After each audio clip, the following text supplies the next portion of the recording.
எல்லாருக்கும் வணக்கம். முதல்ல இந்த இங்கே வருகை தந்துள்ள அனைவருக்கும் என்னுடைய மனமார்ந்த நன்றி தெரிவித்துக்கொண்டு அவங்க எல்லாரும் வருக என்று வரவேற்கிறேன். இந்த படத்தினுடைய எங்களுடைய தில்லுக்கு துட்டு 1, 2 அப்புறம் டிடி ரிட்டர்ன்ஸ் எல்லாத்துக்குமே எங்களுக்கு ஒரு ரைட்டிங்கில் ஸ்கிரிப்டில் ஒரு மிகப்பெரிய ஒரு குருவாக இருந்து உதவி பண்ணியது திரு இந்திரா சௌந்தரராஜன் சார். அவர் இப்போ இங்கே இல்லை, இறந்துட்டாங்க அவர். ஸோ அவருடைய மறைவு மிகப்பெரிய ஒரு இழப்பு எங்களுக்கு. இருந்தாலும் அவருடைய ஆன்மா எங்களுக்கு வாழ்த்து தெரிவித்து எங்களோட இருந்து சப்போர்ட் பண்ணணும்னு நம்புகிறோம். ஸோ அவருக்கு இந்த நேரத்தில் என்னுடைய மனமார்ந்த வணக்கத்தை தெரிவித்துக்கொண்டு இந்த நிகழ்ச்சிக்குள்ளே போகலாம். ஃபர்ஸ்ட், இந்த படத்தினுடைய விழாக்கு வருகை தந்துள்ள எங்களுடைய எஸ்டிஆர், அவரை பற்றி நான் நிறைய இன்டர்வியூவில் சொல்லியிருக்கேன். அதாவது அவர் இல்லைன்னா இன்றைக்கி நான் இங்கே இல்லை. ஸோ அவர் தான் சினிமாவில் என்னை கொண்டு. அதுக்கு முன்னாடியே அவர் படத்தில் நான் வந்துட்டு அட்மாஸ்பியர் நடிச்சிருக்கேன், காதல் அழிவதில்லை படத்தில். அதுக்கப்புறம் அவர் எடுத்து போட்டு பார்த்துட்டு இது நடுவில் வந்து மூஞ்சல் இவ்வளோ ரியாக்ஷன் கொடுத்துட்டு நீயும் நானும் கூல் சுரேஷும் தான் நடுவில் போய் டிஸ்டர்ப் பண்ணிகிட்டு இருப்போம். ஸோ பார்த்துட்டு இது பண்ணார். அதுக்கப்புறம் மன்மதனில் கூப்பிட்டு கொடுத்தாங்க ஃபஸ்ட்டு சான்ஸ். மன்மதனில் ஃபஸ்ட்டு டே ஷூட்டிங் போய் நான் ரெடியாக நின்றுட்டுருக்கேன். அதில் வந்து அவர் அந்த மொட்டை கேரக்டராக உள்ளே வருவார். வந்த உடனே நான் வந்து வாங்க இந்த மாதிரி என் பேர் கேட்பார், இங்கே இன்ட்ரடியூஸ் ஆகும். இதுதான் சீன். நான் ரெடி ஆகிட்டேன், நான் ரெடியாக இருந்தேன். அப்புறம் அவர் வந்தோன்னு ஒரு சின்ன டிஸ்கஷன் போயிட்டே இருந்துச்சு. நான் டவுட் ஆகிட்டு, என்ன ஏதாவது ஆளுகளை மாற்றுறாங்களா இல்லை என்னாச்சுன்னு தெரியலையே அப்படின்னு போயிட்டு மெதுவாக என்னாச்சு அப்படின்னு சொல்லி கேட்டேன். இல்லை, நீ லுல்லு சபாலேருந்து வந்திருக்கீங்க, இப்போது ஃபஸ்ட் டைம் ஸ்க்ரீனில் காட்ட போகிறோம், உங்களுக்கு ஒரு கிளாப்ஸ் வரணும் ஓப்பனிங்கு, அதுக்காக யோசிச்சுட்டு இருக்கேன், சும்மா ஜென்ரலாக வந்து பேச வேண்டாம் அப்படின்னு சொன்னார்.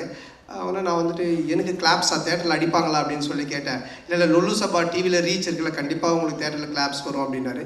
அப்போ நான் வந்து என்ன பண்ணணும் அப்படின்னு சொல்லி கேட்டேன். சரி ஒன்று பண்ணலாம், நான் வந்தோன்னே உன் பேர் கேட்குறேன், உன் பேர் என்னென்னா அப்போ தான் வச்சோம் பாபின்னு வச்சோம். உன் பேர் என்னென்னு கேட்குறேன், நீ வந்துட்டு பாபின்னு சொல்லு. நான் எக்கோவில் வந்து ஒரு 3 இடத்துல பாபி பாபி பாபின்னு அப்படி போட்டுட்டு மியூசிக்கெல்லாம் காமிச்சிட்டு அப்புறம் நான் சீனுக்குள்ளே நம்ம போகலாம் அப்படின்னாரு. நல்லா இருந்துச்சு. அவருக்கு என்னென்னா என்னை காட்டும் போதே ஒரு கிளாப்ஸோட காட்டணும் அப்படின்றதுக்காக சொன்னார். அப்போ நான் சொன்னேன், இல்லை இப்படி ஒன்று பண்ணலாமா, என்ன நீங்கள் கேளுங்க, நான் வந்து 3 தடவை நானே பாபி பாபி பாபின்னு சொல்கிறேன், அதுக்கப்புறம் நீங்கள் அந்த டைலாக் சொல்லுங்கள், அப்படி பண்ணலாம் அப்படின்னா. ஒன்று அவரும் சிரிச்சுட்டு சரி நல்லா தான் இருக்குது, ஆனால் பில்டப்பாக இருக்காது, ஆனால் நல்லா தான் இருக்குது அப்படின்னாரு. நல்லா தான் இருக்கும் அப்படின்னு சொல்லிட்டு அப்போ தான் அந்த ஃபஸ்ட்டு டைலாக்கு அவர் வந்து என்கிட்ட கேட்பார், உன் பேர் என்னன்னுவார். நான் ஒன்று பாபி பாபி பாபின்னுவேன். ஒன்று அவர் பாபி பாபி பாபின்னுவார். டேய் ஒரு பாபி தாண்டா என் பேர் அப்படின்னு சொல்லுவேன். அதுக்கப்புறமா பில்டப்புக்காக 3 தடவை சொன்னோம் அப்படின்னு. ஸோ இப்படி தான் என்னோடய ஃபஸ்ட்டு சீன் அவரோட ஆரம்பிச்சது. நான் எதுக்காக இதை சொல்ல வரேன்னா, அன்னைக்கு தேட்டரில் ஸ்க்ரீனில் எனக்கு கிளாப்ஸ் வரணும் அப்படின்னு எடுத்துக்கிட்ட அந்த அக்கறை ஆகட்டும், அந்த அன்பாகட்டும் இன்னைக்கு வரைக்கும் குறையவே இல்லை. அதே அன்பு அதே அக்கறை இப்போ பண்ணுற எஸ்டிஆர் 49லையுமே என்கிட்ட என்ன சொன்னார்னா, டைரக்டரை கூப்பிட்டு சாண்டாக்கு என்ன வேணும், சாண்டா எப்படி நம்ம நல்லா யூஸ் பண்ண முடியும், சாண்டாக்கு என்ன பண்ண முடியும், அதை முதல்ல யோசிங்க அப்படின்னு தான் சொன்னார். அன்றைக்கி கூட வீட்டில் போய் மொட்டை மாடியில் பார்த்து ஒரு 3 hours டிஸ்கஷன் பண்ணும்போது என்னை பற்றி மட்டுமே தான் பேசிகிட்டு இருக்காரு. ஸோ இப்படிப்பட்ட ஒரு அன்பும் அரவணைப்பும் கொண்ட ஒரு அருமையான ஒருத்தர் எனக்கு கிடைச்சது. உண்மையிலேயே நான் கடவுளுக்கு நன்றி சொல்லணும், எங்கள் அப்பா அம்மாவுக்கு நன்றி சொல்லணும். ஸோ ரொம்ப நன்றி நீங்கள், I love you all the time. அதனால் எனி டைம் எப்பவுமே அவருக்கு பின்னாடி அவர் கூட நான் கண்டிப்பாக நிற்பேன். அது எதுவாக இருந்தாலும் என்னவாக இருந்தாலும் அது நிச்சயமாக இந்த வருஷம் எஸ்டிஆர் 49 நீங்கள் பார்ப்பீங்க. சொல்லி ஆரியா முறைக்கிறான், ஏன்னா நாங்கள் கஷ்டப்பட்டு செலவு பண்ணி சத்யம் தேட்டரை புக் பண்ணால் நீங்கள் 2 பேரும் பேசிட்டு இருப்பீங்களா அப்படின்ட்டு. அடுத்தது இந்த படத்தினுடைய ப்ரொடியூசர் ஆர்யா. ஸோ ஆர்யா தான் எனக்கு தெரியும், ஆர்யா தான் நிகாரிகா ப்ரொடக்ஷன் அவங்கள கொண்டு வந்தது. கொண்டு வரும்போது எல்லாமே சூப்பராக போச்சு. அப்போ ஆர்யா வந்து ஒருத்தர் சொன்னாங்களே, கிஷோர் எங்கே, கிஷோர் வாங்க வாங்க, இவர் தான் கிளாரிட்டி கிஷோர். இவர் கூட்டிகிட்டு வந்து என்கிட்ட ஒப்படைச்சிட்டு போயிட்டான். இவரை ஃபஸ்ட்டு கேட்டோன்னே என்ன சார்னா, அவர் வந்து ஒன்றும் இல்லை சார், எனக்கு கிளாரிட்டி இருந்தால் போதும் அப்படின்னாரு. நான் உடனே சரி ஓகே கிளாரிட்டி தானே அப்படின்ட்டேன். ஃபார் எக்ஸாம்பிள் தான், ஒரு பேப்பர் கேட்டோன்னு வச்சுங்களேன், வெள்ளை பேப்பரா இல்லை ப்ரௌன் பேப்பரான்னுவார்.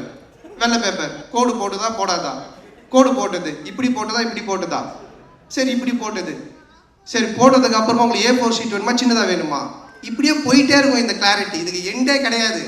நான் சொல்லுவேன் சார் நீங்கள் எதனா ஒரு பேப்பர் கொடுங்க, நாங்கள் எடுத்துகிட்டு போகிறோம் அப்படின்ட்டு.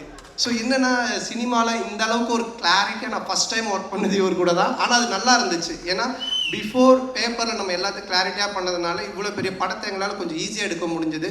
ஸோ அவருக்கு முதல்ல நன்றி, ரொம்ப தேங்க்யூ சார். கிளாரிட்டியாக இருக்கா பேச்சு? அதுக்கப்புறமா ஆர்யா என்னுடைய நண்பரில் இந்த உயிர் நண்பன் அப்படின்வாங்களே அந்த மாதிரி நாங்கள் கல்லூரியில் இல்லை காசு கொடுத்துருக்கான்னு சொல்லி தான் ஆகணும். அதாவது கல்லூரியின் கதை படத்தில் தான் நாங்கள் 2 பேரும் ஃப்ரெண்ட் ஆனோடனே ஃபஸ்ட்டு படத்தில் நல்லா க்ளோஸ் ஆகிட்டோம். அப்போ வந்து படத்துலலாம் பார்த்தீங்கன்னா ஹீரோயினுக்கு ஃப்ரெண்ட்ஸாக பெங்களூர்லேருந்து ரிச் கேர்ள்ஸ் கூட்டின்னு வந்து நடிக்க வைப்பாங்க. அவங்க தான் கூட வருவாங்க ஃப்ரெண்ட்ஸாக. அப்போ எந்த வந்து மன்மதன் ரிலீஸ் ஆகி ஒரு 2 படம் தான் ரிலீஸ் ஆகிருந்துச்சு. பெருசாக எனக்கு தெரியாது வெளியே. ரெண்டாவது அவங்க பெங்களூர்லேருந்து வந்திருக்காங்க. ஆர்யா தான் ஹீரோ. அவன் அறிந்து மரியாதை நடிச்சு முடிச்சிருக்கா, ஆனால் ரிலீஸ் ஆகலை. ஸோ நாங்கள்லாம் ஒன்றா தான் உட்காந்து சாப்பிடுவோம். எங்களுக்கு கேரவன் கிடையாது. அப்போது அவங்கெல்லாம் நீங்கள் யாருன்னு என்ன கேட்கும்போது நான் ஆர்யா ஹீரோன்னு தெரியும் இந்த படத்தில். நீங்கள் யாருன்னா ஒன்று ஆர்யாவில் என்னது இவர் யாருன்னு கேட்டிங்களா, இவர் தான் comedy super star, south India comedy super ஸ்டார்ன்ட்டான். ஆனால் அவங்களாம் is a comedy super star south India, yes Telugu Malayalam Tamil all language is a super ஸ்டார்ன்ட்டான். ஒன்று அந்த பொண்ணுங்களாம் ஒரு மாதிரி டவுட்டாக என்ன பார்த்தாங்க. பார்த்தோன்னே டக்குன்னு ஆர்யாவில் வச்சா அவங்க டவுட்டாக பார்க்குறாங்க. டக்குன்னு ஒரு காமெடி பண்ணு அப்படின்னா, ஏய் என்னடா சம்மந்தமே இல்லாமல் காமெடி சூப்பர் ஸ்டார் இப்போ காமெடி பண்ணுன்ற மச்சா பண்ணு தப்பாயிடும் நீ பண்ணு அப்படின்னா, சரி நானே எழுந்து அவங்க முன்னாடி சரி பழைய பாட்டுக்கு இப்போ இருக்க ஹீரோஸ்லாம் டான்ஸ் ஆன அப்படின்னா ஆடி காமிச்சிக்கிட்டு இருக்கேன். அவங்க சிரிக்கல, மச்சான் பத்தலை இன்னும் நல்லா பண்ணு அப்படின்னா. இதை தான் நாங்கள் பிஎஸ்ஓபியில் கூட வச்சுருந்தோம். உடனே கொஞ்ச நேரம் கழிச்சு அவனும் வந்துட்டான் நடிக்கிறதுக்கு. 2 பேரும் சேர்ந்து பயங்கரமாக அவன் ஹீரோயினாக நான் ஹீரோவாக நடிச்செல்லாம் ஆடிட்டு இருக்கோம். அவங்களாம் அப்படியே பார்த்துட்டு இருக்காங்க. இதை டைரக்டரும் ப்ரொடியூசரும் பார்த்துட்டாங்க. 2 பேரும் கூப்பிட்டு என்ன சார் ஒரு ஹீரோ ஒரு காமெடின்னு அந்த பொண்ணுங்க முன்னாடி போய் டான்ஸ் ஆடினு காமெடி பண்ணிட்டு இருக்கீங்க அப்படின்போது, இல்லை சார் அவனை வந்து ப்ரூவ் பண்ண நான் சொன்ன மச்சான் என்னை ப்ரூவே பண்ண வேணாம், என்னை விட்டுரு நான் காமெடினா இல்லாமல் கூட போகிறேன்ட்டு. அதுக்கப்புறமா அந்த காமெடி சூப்பர் ஸ்டார்ன்றது அவன் விடவே இல்லை. சேட்டை படம் அப்போது காமெடி சூப்பர் ஸ்டார் டைட்டிலே எனக்கு போட்டுட்டான் படத்தில். நான் லிங்காவில் நடிக்கும்போது ரஜினி சார் கூப்பிட்டு கேட்குறாரு, நீங்கள் காமெடி சூப்பர் ஸ்டாரா அப்படின்னு. நான் ஒன்றும் இல்லை சார் ஆர்யா தான் போட்டான்னு. நீங்கள் சொல்லாமலா போட்டிருப்பான் அப்படின்னாரு. சார் சத்தியமாக நான் சொல்ல சார், அதாவது என்னை எந்த லெவலில் மாட்டி விட்டுருக்காங்க. ஸோ எங்களோட ஃப்ரெண்ட்ஷிப் அந்த மாதிரி. ஆனால் இதெல்லாம் ஒன்றுமே இல்லை. இப்போ ஒரு மேட்ரு ஒன்று சொல்ல போகிறேன், அதை கேளுங்க.